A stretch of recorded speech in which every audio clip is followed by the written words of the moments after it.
ఇప్పటికే లేట్ అయిపోయిందిరా, జల్దీ నీళ్ళు వదలాలి. చూడు ఎవరా వాళ్ళంతా? ఏమోరా.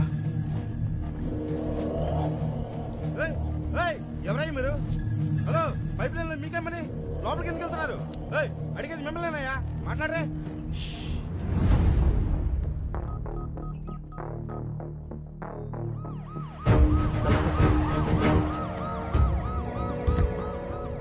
నువ్వేనా లైన్ మ్యాన్వి? అవును సార్, ఉదయం 5 గంటలకే నీళ్ళు వదలాలి. ఇప్పటికే చాలా లేట్ అయింది సార్. పైకి చూడవా సార్.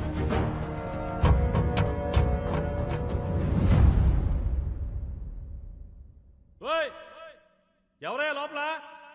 మిమ్మల్ని పలకరే.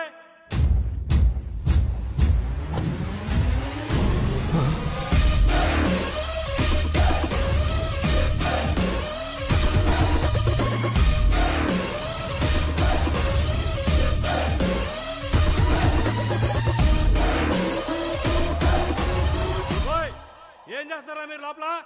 బయట రండి. వస్తారా నేను రమ్మంటారా? ఇదిగో పోసుకోవడానికి పెట్రోలు, తీసుకోవడానికి అగ్గిపెట్ట. మొత్తం 25 మంది ఉన్నాం. నువ్వు కూడా వస్తే 26. కలిసిపోదాం. ఏమైందయ్యా? సార్, లోపల 25 మంది ఉన్నారు. అందరూ ముసలోళ్ళే సార్. పెట్రోల్ క్యాన్ చూపించి సూసైడ్ చేసుకుంటామని బెదిరిస్తున్నారు సార్. సార్ సిటీ మొత్తం వాటర్ బ్లాక్ చేశారండి సార్. ఇక్కడే కాదు, హిమాయత్ సాగర్, నిజాం సాగర్, సింగూరు ఏ పైప్ లైన్ చూసినా ఇలాగ ఉన్నారండి సార్. ఈ రోజు సిటీలో నీళ్లు రాక ప్రజలు ఇబ్బంది పడుతున్నారు.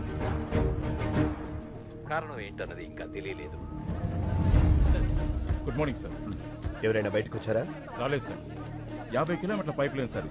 పగలగొట్టి ట్రై చేద్దామంటే మళ్ళీ దాన్ని రీప్లేస్ చేసిన వరకు సిటీలో వాటర్ ఉండదు సార్. చాలా రోజులు పడుతుంది. ఎవరై ఇదంతా చేస్తుంది? నీరూరు శంకర్ సార్. ఈ మందంతా ఆ ఊరులో ఉంటారు. రైతులకేం పోయే కాలం వచ్చిందయ్యా. ఇంత క్రిమినల్ గా ఆలోచిస్తున్నారు. రెస్పాన్స్ అదిరిపోయిందనా? ఆహా, న్యూస్ ఛానల్స్ అని ఇక్కడే ఉన్నాయి. అంతకంటే పెద్ద న్యూస్ ఏంటంటే మీది కూడా ఒక న్యూస్ ఏనా అని ఎవరైతే మనల్ని హ్యాండిల్ చేశారో ఆ ఛానల్స్ అన్ని బయట వెయిటింగ్ అన్నా. ఇంగ్లీష్ ఛానల్స్ కూడా వస్తున్నాయి అన్నా. మంది ఇప్పుడు నేషనల్ ఇష్యూ. మనకు కావాల్సింది ప్రచారం కాదురా, పరిష్కారం. కదలాల్సింది మీడియా కాదు, జనం. అది రేపటి నుంచి మొదలవుతుంది. చూస్తూ ఉండు.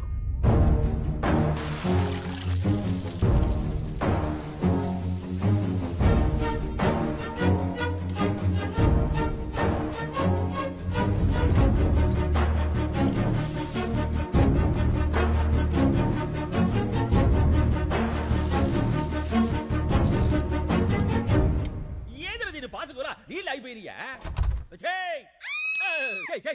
ఏంది అట్ట అరుస్తావా?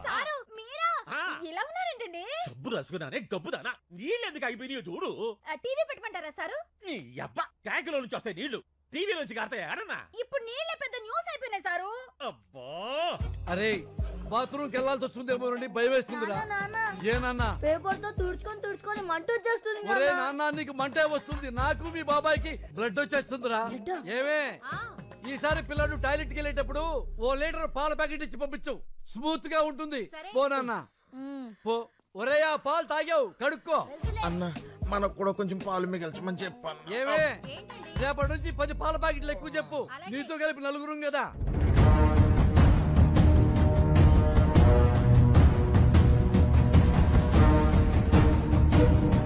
రెండవ రోజుకు చేరిన నీళ్ల కష్టాలు. హైదరాబాద్ లో ప్లాస్టిక్ బిందెలకి ఫుల్ డిమాండ్. మూలన పడేసిన పాత బిందెలను బయటకు తీసి అపార్ట్మెంట్లపై విరుచుకుపడుతున్నారు నగరవాసులు.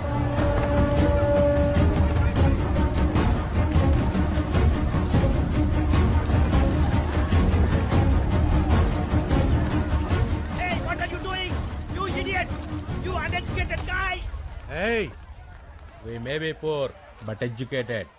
Mind your Tang. 3వ రోజు కూడా సిటీలో ఇదే పరిస్థితి. నీటి కోసం లూటీలు, దోపిడీ. 20 రూపాయల వాటర్ బాటిల్ ని బ్లాక్ లో 200 రూపాయలకు అమ్ముతున్నారు. ఈ సిచ్యువేషన్ మీద సిటీ జనాల స్పందన విందాం. ఆ పల్లెటూరు వాళ్ళ ప్రాబ్లమ్స్ కి మాకు సంబంధం ఏంటండి? మమ్మల్ని దిహరా చేస్తున్నారు. అన్యాయం జరిగితే దానికి ప్రొసీజర్ ఉంటుందండి. ఇలా పల్లెటూరు వదిలేసి మా పైపులో కూర్చుంటేలా? ఇవన్నీ సిటీ ఒపీనియన్స్ అయితే తెలుగు రాష్ట్రాల్లోని పల్లెటూళ్ళు ఏమంటున్నాయో విందాం. బిందులు పట్టుకుని 10 మైళ్ళు పోయి నీళ్లు తెచ్చుకుంటున్నాం. ఆ కష్టం ఏదో మీకు తెలియాలే. వ్యవసాయానికి నీళ్ళు లేక కదయ్యా ఉన్న ఊరుదులు పెట్టి ఈ సిటీకి వచ్చి ఇష్టం లేకపోయిన ఆటో నడుపుకుంటుంది.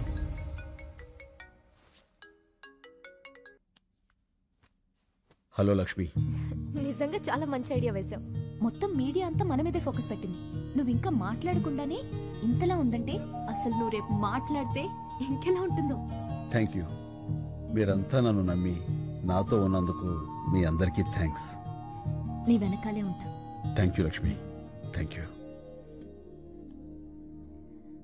నీళ్లాపిన వాళ్ళందరూ నీరూరు గ్రామానికి చెందిన రైతులుగా గుర్తించారు. వీళ్లంతా వృద్ధాశ్రమంలో ఉంటూ ఈ క్రిమినల్ కార్యక్రమాలకి శంకర్ నాయకత్వంలో నీళ్లాపి నగరవాసులందరినీ ఇబ్బంది పెడుతున్నారు. తీవ్రవాదుల కంటే దారుణమైన వ్యక్తులుగా నగరవాసులు వీళ్ల గురించే మాట్లాడుకుంటున్నారు. దీని మీద పోలీసులు రేపు ప్రస్తుతం మాట్లాడతానని చెప్పు. ఆ తర్వాత అందరి గుండెల్లో ఆలోచనల్లో రైతుల కష్టాలు మాత్రమే ఉంటాయి. ఆ కార్పొరేట్ వాళ్ళు కోర్టులో సబ్మిట్ చేసిన అబద్ధపు సాక్ష్యాలకు వ్యతిరేకంగా జనమే పోరాడతారు. సరే అన్న. This is the first time total corporate owners of India have assembled at one place. మన మధ్య బిజినెస్ పోటీ ఉండొచ్చు, కానీ ఒక కామన్ ఎనిమీ వస్తే మనమంతా ఒక్కటవ్వాలి. కార్పొరేట్ని ఎదిరించే వాళ్ళని మనం తొక్కేయాలి. దీన్ని సీరియస్గా తీసుకోకపోతే రేపు ప్రతి ఊరివాడు ఎదురొస్తాడు. నాకు షాంపూ ఫ్యాక్టరీ ఉంది. ఒక బాటిల్ ఎగ్ షాంపూ తయారు చేయడానికి 45 గుడ్లు కావాలి. వీధుల్లో ఉండే బికారి పిల్లలందరూ గుడ్లు తినాలని ఆశపడితే how could we make shampoo? Is correct. ఈ కేసులో ఎంఎన్సీ వెనకడుగు వేస్తే అది మనందరికీ ప్రాబ్లమే. నా 12 కంపెనీల మీద 33 కేసులున్నాయి. ఇదిలాగే వదిలేస్తే రేపు నా కంపెనీలకు కూడా ప్రాబ్లమ్స్ వస్తాయి. అందుకే ప్రెస్ మీట్ అనేది జరగకూడదు. అస్సాం నుండి నేను రౌడీలను రప్పించాను.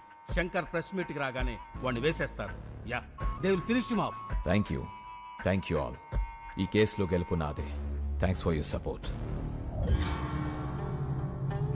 क्या क्यों लेके आए हो? पहले वो जहाँ है वहाँ चलेंगे. चलो. ఒకసారి సిఏ గారిని కలిసి.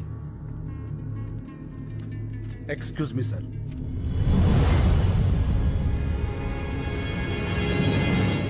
సార్, మీతో కొంచెం మాట్లాడాలి. కూర్చో. Thank you sir.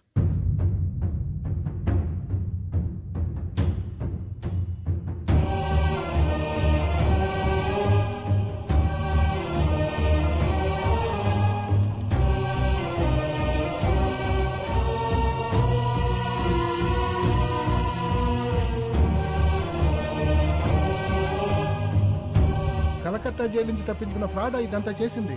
అవును సార్. పద, మా ఎస్పీ గారిని కలుద్దాం. వాట్? నువ్వు కరెక్ట్ గా చూసావా? అవును సార్, బాగా చూశాను. అతను శంకరే. ఇప్పుడే మా ఇన్స్పెక్టర్ గారు కారులో ఎక్కించుకుని ఎస్పీ గారి ఆఫీస్కి తీసుకెళ్లారు. పైప్ లైన్ లో ఉన్నవాడు ఎప్పుడు బయటకు వచ్చాడు? వాడెందుకు ఈ టైంలో ఇన్స్పెక్టర్తో వెళ్తున్నాడు? ఏదో పెద్ద ప్లానే వేశాడు.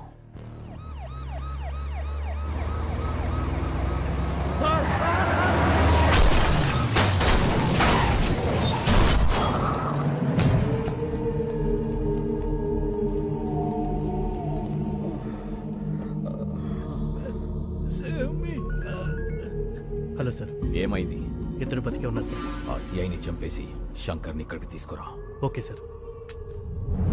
నీరూరు శంకర్ 4వ రోజు మీడియా ముందుకు రాబోతున్నారు. శంకర్, చూడు, నీకోసం ఎంతమంది వెయిట్ చేస్తున్నారు. Not only media, the entire India is waiting for you. జా, గో, వెళ్ళి మాట్లాడు. గో. నీ మీద నమ్మకం పెట్టుకున్న వాళ్ళ బతుకులు నా కమ్మేయడానికి నువ్వు ఒప్పుకున్నావు. అంతలోనే ఇచ్చిన అడ్వాన్స్ ని నా మొహం మీద విసిరేసి వెళ్ళిపోయావు. 25 crores, 25 కోట్లు ఎలా వదిలేసావు? ఎలా? నా మనుషుల్ని చెత్త కింద కొడతావా? నా మనుషుల్ని కొట్టు, నన్ను కొట్టు, నన్ను. గాలికి కొట్టుకుపోయి కేసు ఇంకా కోర్టులోనే ఉంది. నీ వల్ల కమిషనర్ కృష్ణమూర్తిని భయపెట్టావు కదా, ఇప్పుడు నన్ను భయపెట్టు. పెట్టు.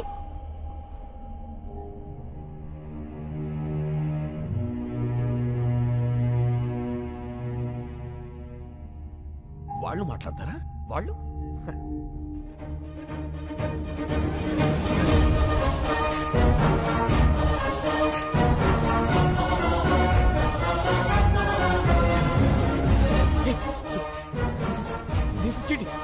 This is cheating, right?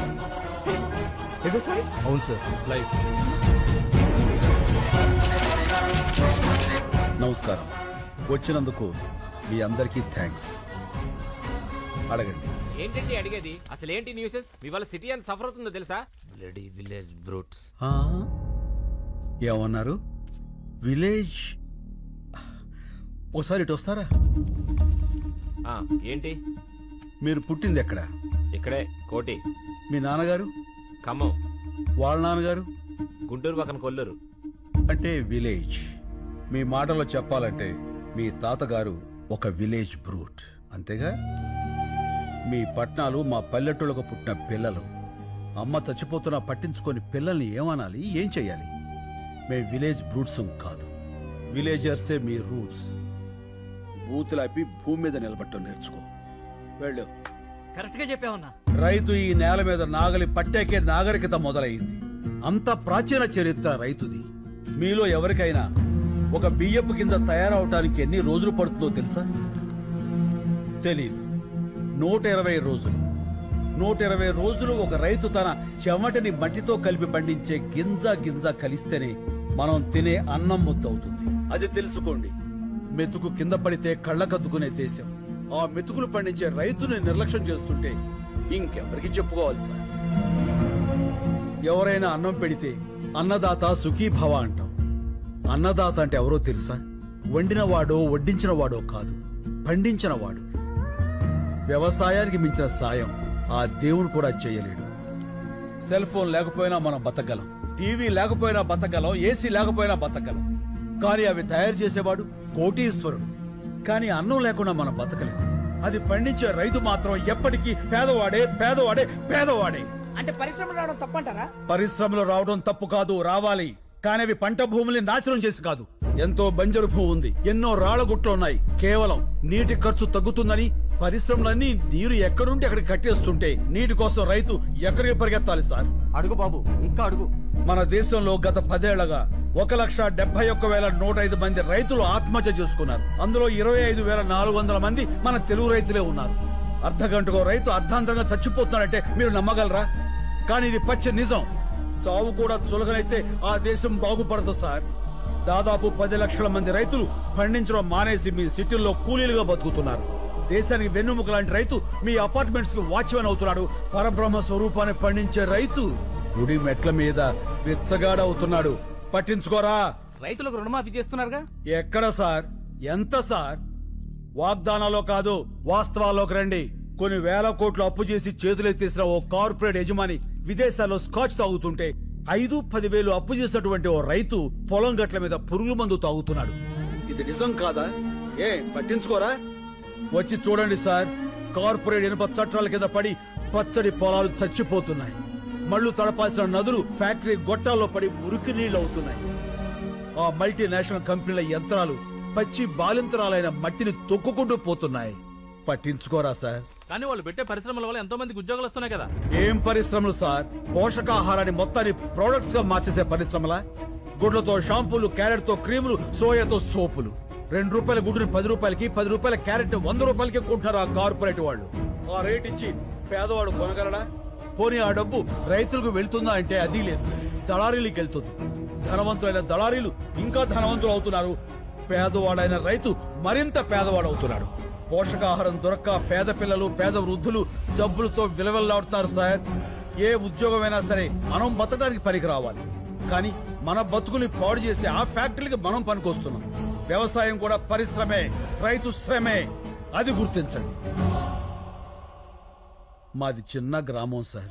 500 గడప, 5 లక్షల కోట్ల టర్నోవర్ ఉన్న కార్పొరేట్ సంస్థతో మేము పోరాడుతున్నాం. గెలవటానికి కాదు, బతకటానికి. మా గొంతులు మీకు వినిపించట్లేదని 6 రైతులు గొంతులు తెగ్గోసుకుని చనిపోయారు సార్. ఏదో నీరూరు, ఆ ఊరి గొడవ మనకెందుకులే అనుకుంటే ఏదో ఒక రోజు ప్రతి ఊరు నీరూరే అవుతుంది సార్. ఆలోచించుకోండి. విదేశాల్లో ఉన్న మా సాక్షుల్ని కోర్టుకు రప్పించండి. మీడియా తలుచుకుంటే ఈ ప్రపంచాన్ని కదిలించగలదు. ఆ సత్తా మీకుంది. ఈ 3 ఏళ్లుగా మేము పడుతున్న బాధ మీకు తెలియజెప్పాలని ఈ 3 రోజులు మిమ్మల్ని బాధ పెట్టాం. అందుకు క్షమించండి. మేము చేస్తున్న ఈ పోరాటం మీకు న్యాయం అనిపిస్తే దయచేసి సాయం చేయండి ప్లీజ్. శంకర్ గారు, జర్నలిస్ట్ అంటే కేవలం రిపోర్టర్సే కాదు సార్, న్యాయానికి సపోర్టర్స్. ఇప్పటిదాకా మేము టీఆర్పీల కోసం పనిచేశాం. మా పని మేము కరెక్ట్ గా చేస్తే ఎలా ఉంటుందో ఇప్పుడు చూపిస్తాం. సాక్షులు వస్తారు, రైతు గెలుస్తాడు.